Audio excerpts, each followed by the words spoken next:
We're going to find the curvature for a vector valued function here. But before we get started, I want to take just a little bit of time to look at our formulas that we have. So the curvature can be calculated as the magnitude of t prime divided by the magnitude of r prime of t, where t is, of course, the unit tangent vector here. But in order to compute that numerator, there's a fair amount of work involved. One, we first have to find t, and we should know how to do that, just taking r prime and dividing it by the magnitude of r prime. And that in of itself is really not too bad. But now we have to take the derivative of this result, which may or may not be a complicated looking set of functions, and then we have to find its magnitude, which again complicates the matter a little bit worse. So I often have my students, instead of working with this form, work with our alternative definition for curvature, which is much simpler as it turns out. And this is the magnitude of r prime of t crossed with r double prime. And we divide that then by the magnitude of r prime of t cubed. So this is our alternate definition for computing curvature.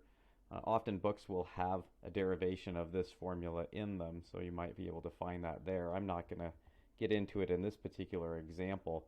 We just want to use the formula.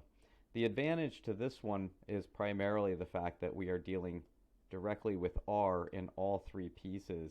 It's just a matter of finding its first and second derivative, taking a cross product, which generally happens pretty quickly, and then of course forming that denominator. So that's how I'm going to work through this particular problem. That means we're going to have to find our derivatives. So let's go after r prime. And that's going to be equal to 1, 1, and 2t. And now we'll go ahead and find r double prime, because we'll need that as well. And that's going to be 0, 0, and 2. So for the numerator, we want to form that cross product.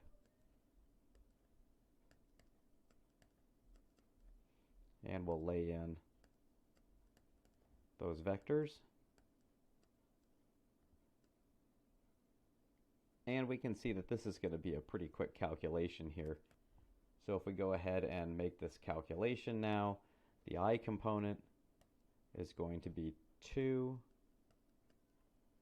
The j component is going to be minus 2. And the k component is going to be 0. So there's our cross product. We need the magnitude of that for the numerator. So the magnitude of r prime cross r double prime. Again, easy to come by. This is just going to be the square root of 8. And now we take the magnitude of r prime for our denominator, which is going to be the square root of 2 plus 4t squared. And of course we'll cube that when we form our curvature. So here k of t is going to be equal to the square root of 8 over the square root of 2 plus 4t squared. And we don't want to forget to cube it. And now it's just a simplification process here.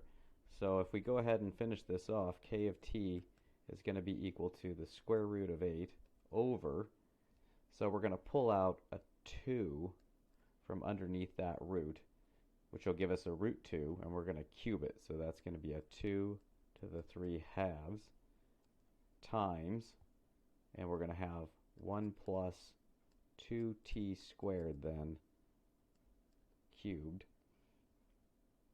under our root, which is also to the 3 halves. So we get 2 root 2, or root 8 in the numerator.